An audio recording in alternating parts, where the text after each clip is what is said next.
part 6 of IS200. 6 already? IS200 Build giveaway. Look at the shiny manifolds in there, isn't that cool? Nice. Is that aligned then? Close enough.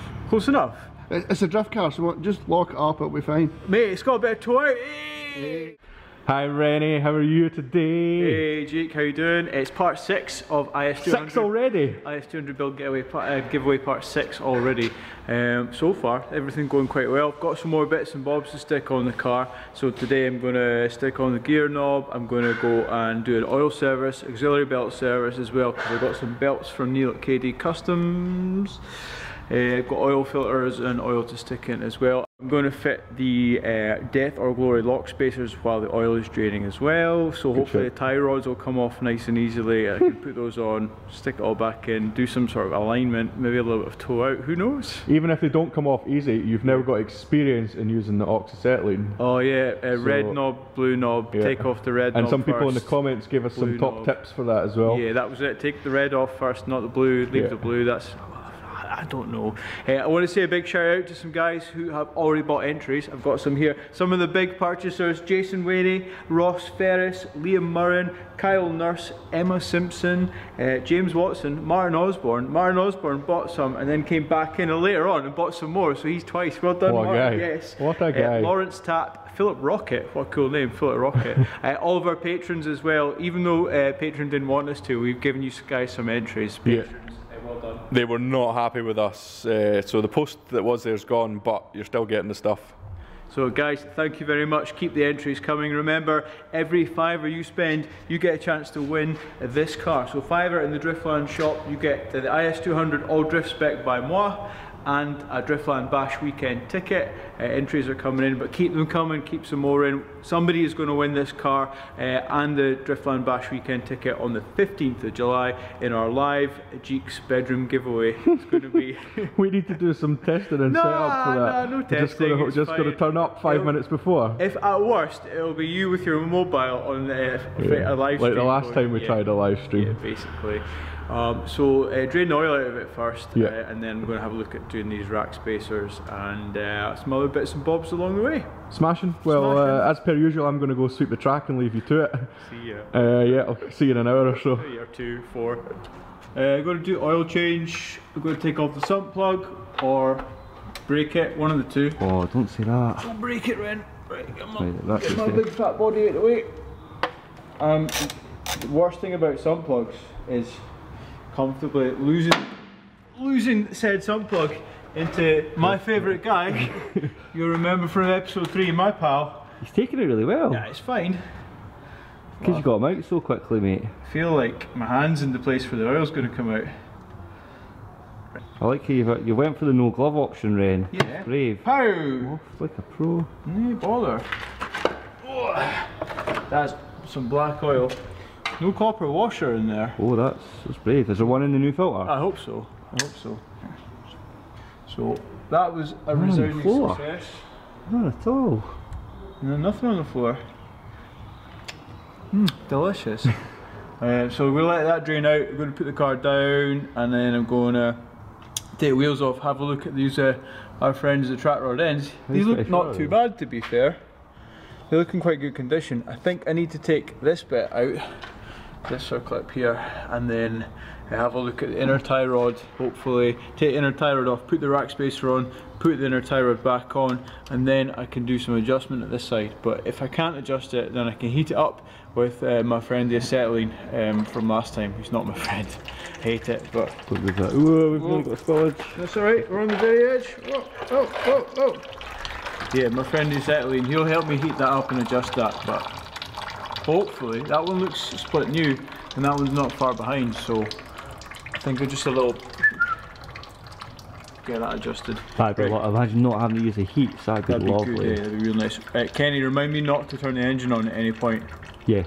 Your fault if I do. Right, that's fine. Okay.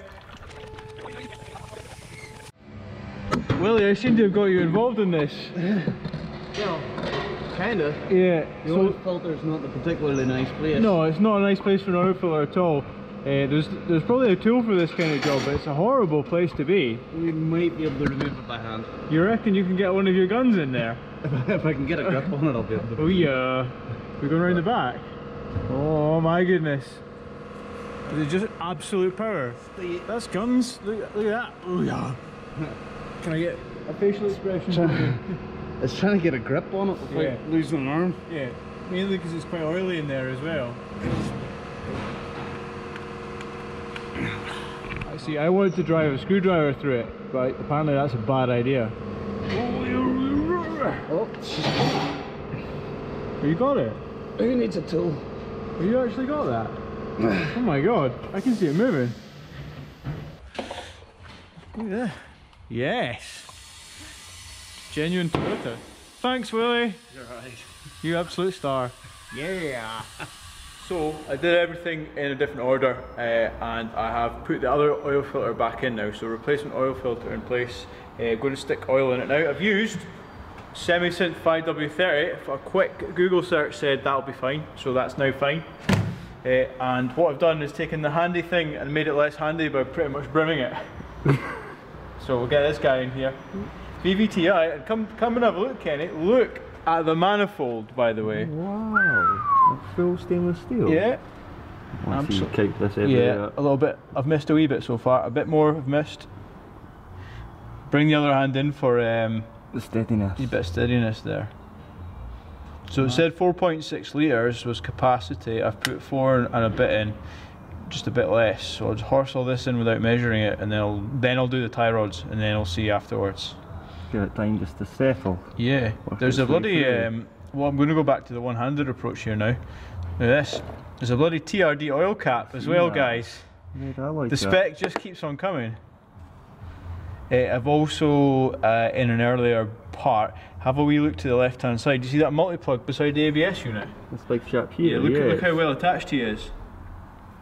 I've disconnected it. Wow, he's gone. Well, I've taken that out. I spoke to for the traction and ABS. I spoke to Mr. Stark, and he said that was the best thing to do, because I took out some fuses that some of our lovely YouTubers said, take these fuses out, and it made it not rev. Right, yeah, because we noticed when you spun out last time, or Stu spun out, and you went backwards, like you had no brakes. Yeah, I didn't like that. So, lovely. So I put the fuses back in, and I think that is going to be my main man, taking out the ABS unit.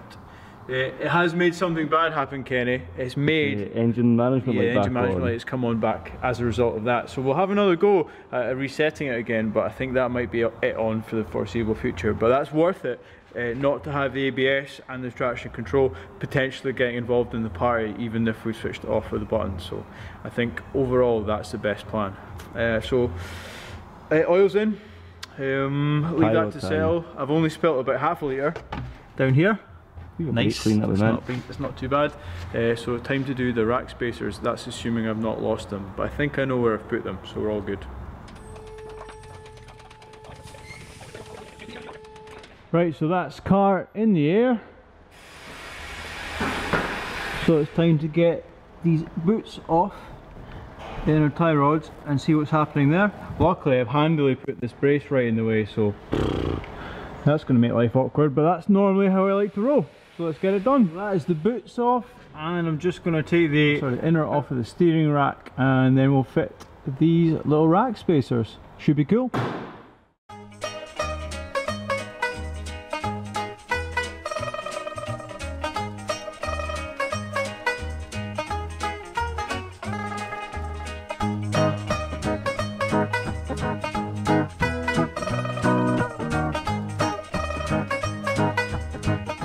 So that's the first inner tie rod off, and I've taken off this little guy, because remember we take him off on an E36 and then we throw him away. Now I get some Loctite from Stu, who's currently looking for Loctite. Woo! Here he is. 2.4. Hey, you gave me the 270 last time, big boy. Yeah, getting upgrades. This is downgrade. Oh, right, hang on a minute. I think I know where his 270 is. Yes, and this. Super Loctite. Thanks, Stu, from your own personal stash.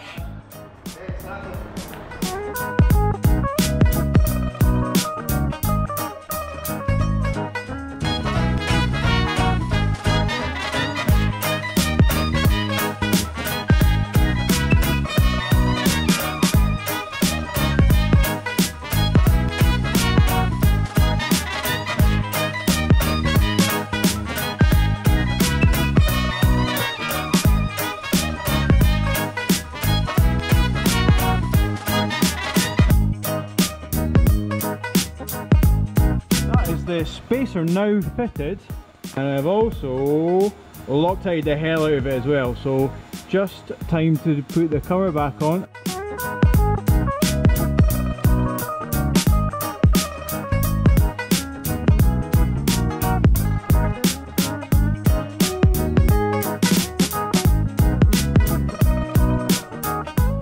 The driver's side done as well. Driver's side took about a tenth of the time as the passenger side, so I think I just have tie rods to adjust, but I've got a feeling that's going to take a while.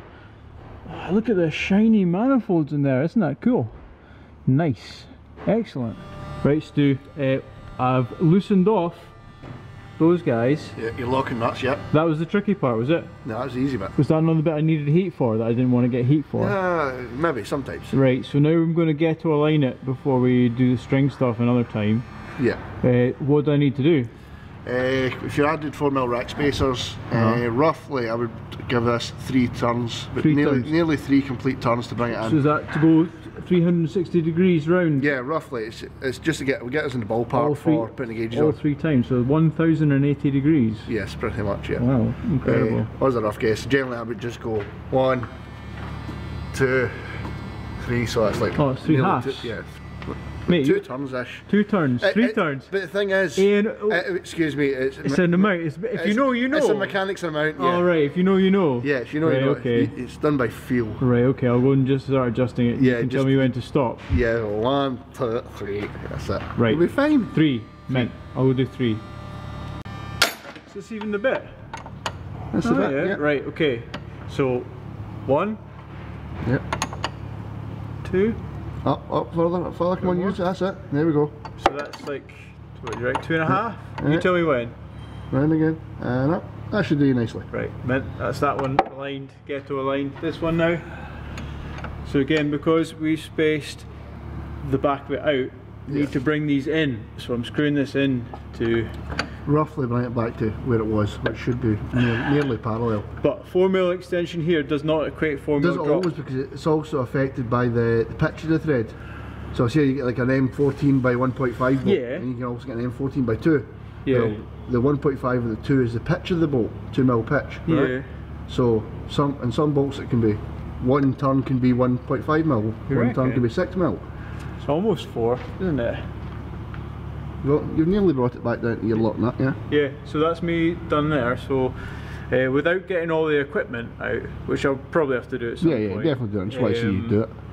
You want me to just knit these back up and that's me aligned it? No, just leave them. Just leave them? Yeah. Are you going to test drive it around before you do the alignment? Nah. Probably if I've aligned it, I'm going to call that a success. Yeah. What luck. Yeah, I'll need to do a proper alignment with string and measurements and stuff like that. Are you suggesting I'm not going to do that? Nah, come on, you came this far. What if I put the wheels back on it and then have a look at it and see how it looks? No bother, Andrew. Is that not how we do it? The old am-I's alignment? Am-I's, which eye though? Yeah. Well, is that aligned then? Close enough. Close enough? It's a drift car, so just lock it up, it'll be fine. Mate, it's got a bit of toe out. Hey. Right, so I'll just nip this guy up again. Yeah, nip that guy back up. You said to leave that on camera. You said to leave that. Well, only if you get wheel align it. Well, I don't know if this is even close, Stu. Right, well, just leave it then. You're putting in the gauges end off. That's happening. Is there gauges? Yeah, there's gauges. Oh my god. From 1954, but hey, there's still alignment gauges. Do they work in ounces? Which is better than your eyes. Better than my eyes. Right, cool. So rack spacers are now fitted. The next time I've done the oil change, I've put oil in it as well. Yeah, we've seen the oil spill as well. Not entirely all out here, so that's good. Next episode, I'm going to take some weight out of it. Here we've got scales incoming, don't we? Yes. So I can do before and after, and that's going to be pretty cool. So we've got a really cool stock car friend, Michael, who's hooking us up with some scales again. Mint. Thank you very much, Michael, for a loan of your scales when they arrive. That's going to be smashing. Christ, you can win this car. I can't believe you can still win this car. Every $5 you spend in the Driftland shop, driftlanduk.com/shop, you get a chance to win this car. I'm going to draw it on the 15th of July. So between now and July 15th, anything you make a purchase in the shop, £5 or over, you get 1 entry. £10 in the shop, 2 entries, 3, 15, 4, 20. You know the score. There's some guys who have put in some big entries, but there is still plenty of time and plenty of space. I would love you to win this car and the Driftland Bash Weekend ticket. I want to see this car ripping for a whole weekend. We've got more mods to do to it. I cannot wait, and I will see you guys in the next episode. Bye bye. Thanks, Stu. Cheers.